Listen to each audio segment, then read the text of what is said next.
คะยินดีต้อนรับคุณผู้ชมเข้าสู่รายการอาเซียน 4.0 นะคะกลับมาเจอกันเป็นประจำทุกสัปดาห์ค่ะสัปดาห์ละครั้งกับเรื่องราวดีๆเกี่ยวกับอาเซียนนะคะวันนี้คุณผู้ชมคะเราจะขอพาคุณผู้ชมนะคะย้อนรอยเพราะว่าหลายคนอาจจะพลาดนะคะเพราะว่าช่วงที่ผ่านมาเนี่ยมีงาน Empowering อาเซียน 4.0 ค่ะซึ่งทีมข่าวอาเซียนของเรานะคะก็ลงไปเก็บภาพบรรยากาศนะคะแล้วก็ไปร่วมฟังนะคะการเสวนากันด้วยซึ่งบอกเลยคุณผู้ชมคะ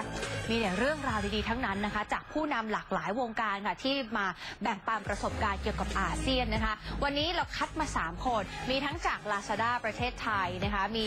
จากฝ่ายฟินเทคนะคะจากธนาคารสิงคโปร์แล้วก็ยังมีคุณ Joy Conception ด้วยนะคะที่เขาเป็นถึงแชร์แมนของอาเซียนแบกค่ะทั้งหมดนี้รวบรวมอยู่ในอาเซียน 4.0 ของเราในวันนี้นะคะโดยช่วงแรกค่ะเดี๋ยวจะพาไปพูดคุยกับคุณเจมส์ดองกันก่อนเลยนะคะเป็น CEO ของ Lazada ประเทศไทยเดี๋ยวไปดูภาพรวมมุมมองของตลาดอีคอมเมิร์ซกันค่ะว่าเป็นยังไงบ้างแล้ว Lazada เนี่ยในอนาคตเขามีแผนที่จะวางยังไงบ้างนะคะกลยุทธ์ของเขาไปติดตามกันได้เลยค่ะ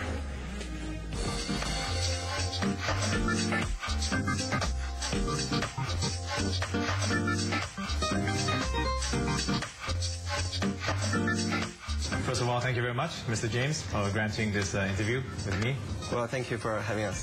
here. It's an exciting time for e-commerce, yes, especially in Thailand right now. So, what do you think? What's your feel of the overall e-commerce industry in Thailand? Well, I feel a lot of vibe in here, right? So if you look at all the analysis report, the number will show you that e-commerce penetration is about 2-3% in this country, and probably around the same number in this region as well. Only Singapore is slightly higher. However, but you don't feel that it's only 2-3%, right? So if you look at the consumers, you know, whether or not they're on Lazada or maybe some of them are on Instagram and Facebook, they shop a lot online, right? And then also when you talk about the retailers, brands, government, you know, everybody talk about e-commerce. So you really feel like it's picking up so fast. Yeah. So after analyzing all the data, right, I feel like Thailand is at edge of a really fast growth, and potentially in the next few years we can double or maybe even triple the online penetration and grow to maybe 7 or 8% in just a few years.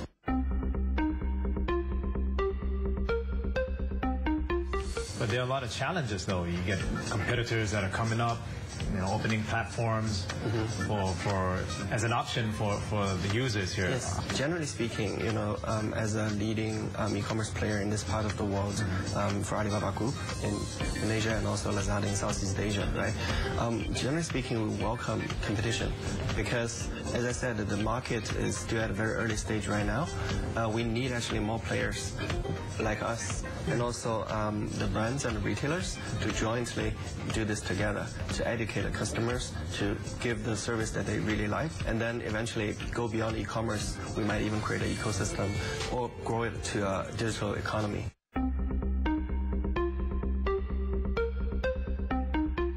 Talking about government sector that has helped a lot actually for e-commerce business to grow in Thailand. I remember when Jack Ma came to Thailand and he mentioned something about trying to help the SME of Thailand. Yes, exactly. So maybe I talk about Jack Ma a little bit, right? Yes. So Jack Ma, I think at the time in 1999 when he started this Alibaba Group, right. The vision is make it easy to do business everywhere in the world. Right? So the backbone of Alibaba economy is always SMEs.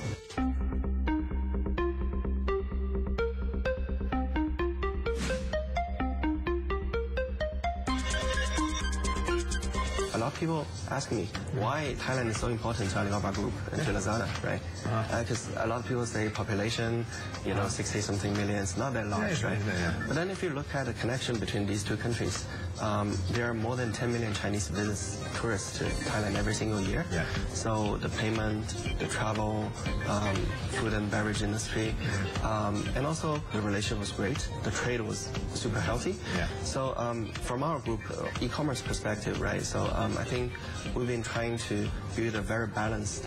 trade between these two countries. So a lot of people ask me, it looks like we have a pretty healthy business importing Chinese goods to Thailand. Yeah. So we have a small part of the business which is selling Chinese products here. But then a lot of people don't know. Actually, also Jack spent a lot of time discussing with government. We work on the EC project. So I think a lot of it is to help the local e-commerce, local players don't have to be e-commerce players, right, to sell to China and also to sell on our platform. So the sell to China part is that, in China we have Tmall, Taobao, a lot of new retails, right? So we've been helping selling a lot of fruits, latex products, rice, and now increasingly in the past few months through collaboration with Lazada, there's a lot of brands, for example, BSC, Mistine, they've been pretty popular on Lazada, right? And then now we help them and work together with Tmall team, and then they are selling pretty well in China. So now through the Alibaba ecosystem, the importing and exporting is actually pretty balanced. Oh yeah? Yeah. So our ambition is by 2030, we can grow 8 million SMEs in ASEAN countries and make them digital savvy and just to help them to thrive in the digital era. Thank you very much. It was an exciting time. And, Thank you for thank you very having much. And a lot of insights. And I'm pretty sure the SMEs watching will get some ideas off of you. Thank you for having me. ขอบคุณมากครับ คุณผู้ชมก็ได้ยินได้ฟังกันไปแล้วนะคะความเห็นจากคุณเจมส์ดองนะคะ CEO Lazada ประเทศไทยนะคะที่มาให้สัมภาษณ์กับคุณทินโชคกมลกิจนะคะเดี๋ยวช่วงหน้าคุณผู้ชมครับผ่านจากอีคอมเมิร์ซไปแล้วนะสิ่งที่มาคู่กันอย่างหนึ่งค่ะก็คือเรื่องของฟินเทคนะคะเดี๋ยวพาไปคุยกันนะคะกับแผนกฟินเทคเลยของธนาคารสิงคโปร์ค่ะคุณโมฮันที่จะเป็นอย่างไรนะคะพักกันก่อนสักครู่เดียวค่ะ People thought fintech is about payments, is about lending, it is about a smarter way to move money, but it has changed a lot.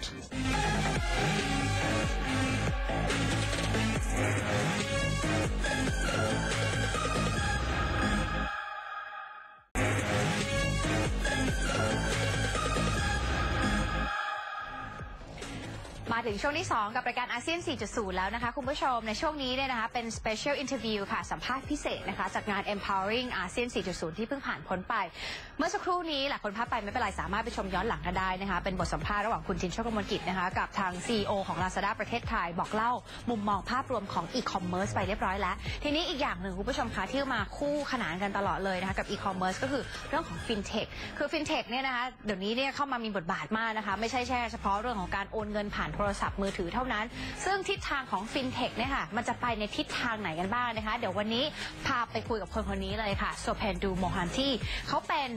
แบบสุดยอดกูรูเลยนะคะจาก fintech ธนาคารกลางแห่งสิงคโปร์ค่ะคุณผู้ชมคะก็จะมีมุมมองเรื่องของ fintech ยังไงบ้างนะคะไปติดตามกันได้เลยค่ะ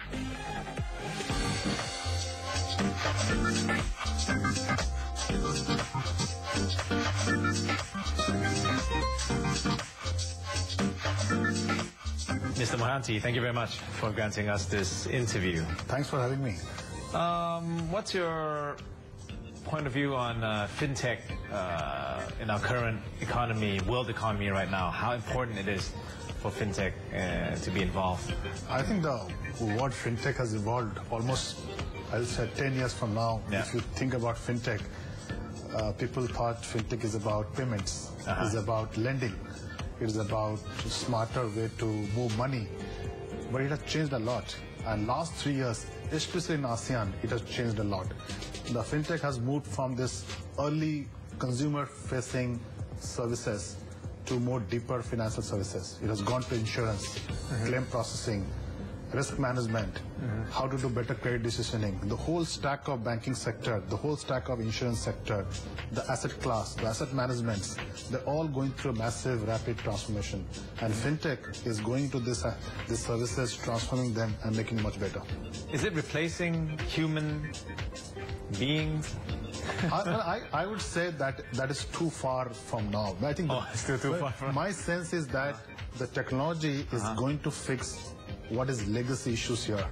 The way systems are run, the way processes are designed, there's so much redundancy. I think there is a net effect of people losing jobs when you automate, make it better. Right. it also creates a new set of jobs, the data analytics people, the cyber. So as we're shifting from physical economy to a digital economy, new technology, new processes, new way of engagement comes, new jobs get created. The only difference which before and now, the speed. Right. Earlier it takes time for a change to become real and people get ready with the right skill set. So you don't see that displacement of jobs. Now the speed is very fast. The amount of time we need to train is less.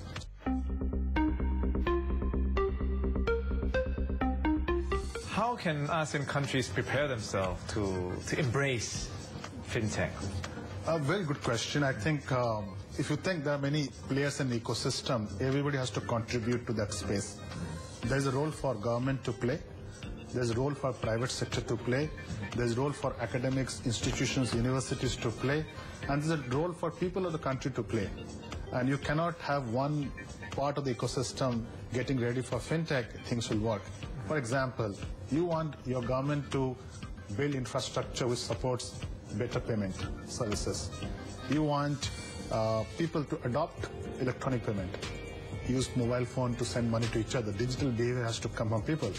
You need institutions to teach people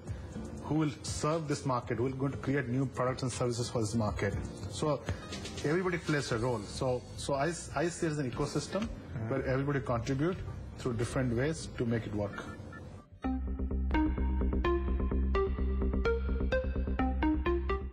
As a policymaker, we are responsible to ensure we are not leaving some people behind in this journey. It has to be inclusive. Today morning we saw one statistic says 50% of people in ASEAN are already digital. What happened to the other 50%? They need to be included in this whole shift. The good news is digital allows a faster prosperity because it allows you to scale better, it allows you to include more people. So I believe in my own optimism, the remaining 50% will quickly come in because the speed at which they're adopting the practices of digital services, they'll be part of the whole economy. How do you think fintech will shape ASEAN countries in the next 5 years, 10 years from now? Any country or any regions which has to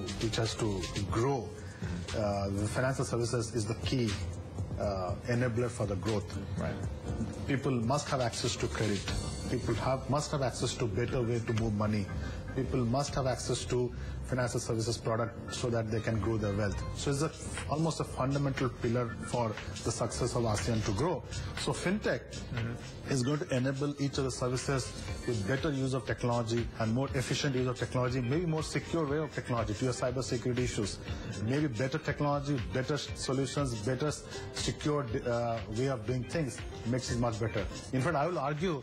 I have more concern about today because the legacy systems may not be ready for a massive cyber attack. Thank you very much for your time, and good luck, and hope to see you again soon sometime. Thanks for having me. I'll be here. Thailand is a chairman country for ASEAN. Yeah. I'm sure I'll be here many times this year. Thank you very much. Thank you. ขอบคุณครับ Thank you. Thank you. ใน2ช่วงที่ผ่านมานะคะคุณผู้ชมก็ได้เรียนรู้หลายอย่างนะตั้งแต่ช่วงแรกเนี่ยนะก็ทำให้รู้ว่า SME เนี่ยนะคะมีความสำคัญกับแพลตฟอร์มอีคอมเมิร์ซอย่างอาลีบาบานะคะและแน่นอนว่าในอนาคตก็จะมีความสำคัญกับอีคอมเมิร์ซแพลตฟอร์มอื่นด้วยนะคะนอกจากนั้นค่ะอีคอมเมิร์ซก็จะโตขึ้นมากนะคะในระบบเศรษฐกิจดิจิทัลอีโคซิสเต็มนี้ก็จะมีความสมบูรณ์มากขึ้นเรื่อยๆส่วนในช่วงล่าสุดที่ผ่านมากับคุณโมฮันตี้นะคะก็ได้ยินได้ฟังไปแล้วค่ะว่ากฎหมายต้องตามฟินเทคให้ทันเพราะตอนนี้มันเปลี่ยนไปเร็วมากเลยนะคะแต่ก็ไม่ต้องกังวลค่ะว่าฟินเทคจะเข้ามาทดแทนมนุษย์เพราะว่าเรื่องนี้คงอีกนานแล้วก็จะมีวิธีการที่แตกต่างกันออกไปค่ะส่วนช่วงหน้าคุณผู้ชมคะเดี๋ยวมาฟังมุมมองของคุณโจอี้คอนเซปชันกันนะคะกับเรื่องของ MSME ค่ะว่าจะเป็นอย่างไรในอาเซียนพักกันก่อนสักครู่เดียวค่ะ Prosperity cannot be just for a few countries. The moment that the other countries see that they are not being part of the entire system, I don't think ASEAN will last.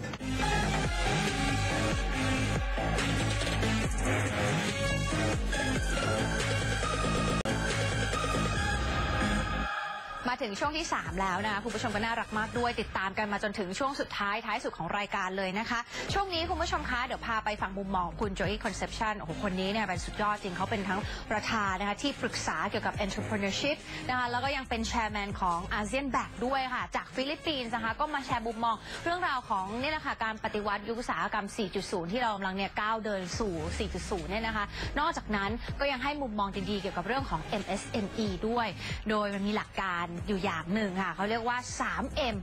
คืออะไรนะคะเดี๋ยวไปฟังจากปากคุณโจอี้กันค่ะ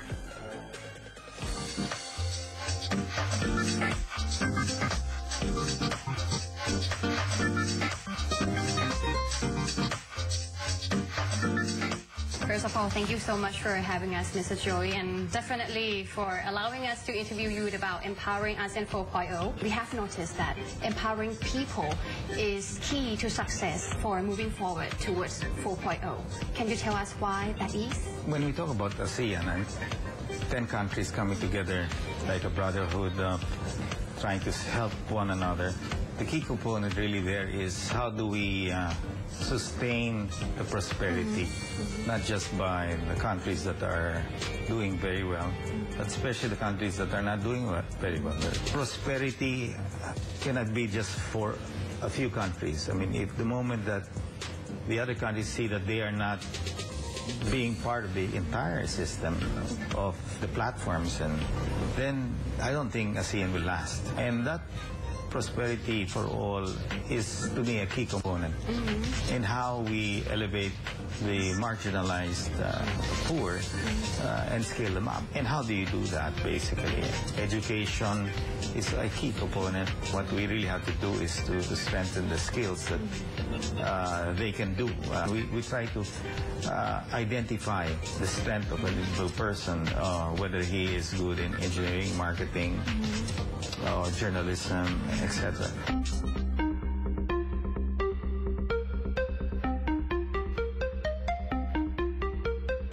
I believe that the fourth IR is going to really create greater democracy for everyone. I mean, the old businesses are vastly controlled. You can see in Thailand, the big brands control the entire economy. The chances of a young kid going up and becoming like them one day is extremely difficult because the good locations are taken care already there. The top consumer brands are already there. You've seen what America has done. The billionaires don't belong to the offline or brick and mortar business. They're all basically the fourth IR. AI, technology, digitalization on app development, Facebook, all of these guys, I mean, these young kids are the billionaires. So we want to mirror that. And you can see that happening. Grab basically took inspiration from Uber. Market platforms like Lazada took inspiration from Amazon. This to me is the new era that the greatest disruption is happening. But while it's disrupting, it's creating access to basically mentorship to different e-learning platforms and other platforms in money and markets. So access to money and access to market. Access to money is to fintech platforms today. On the market side, now you have resellers, people who put their products on Lazada. On top of them being in the supermarkets and retail malls, they can now offer their products on different platforms. That to be opens the area for people like yourself who wants to be an entrepreneur. The access to this money and market is now there. No? So it creates a greater democratic environment which brings about prosperities.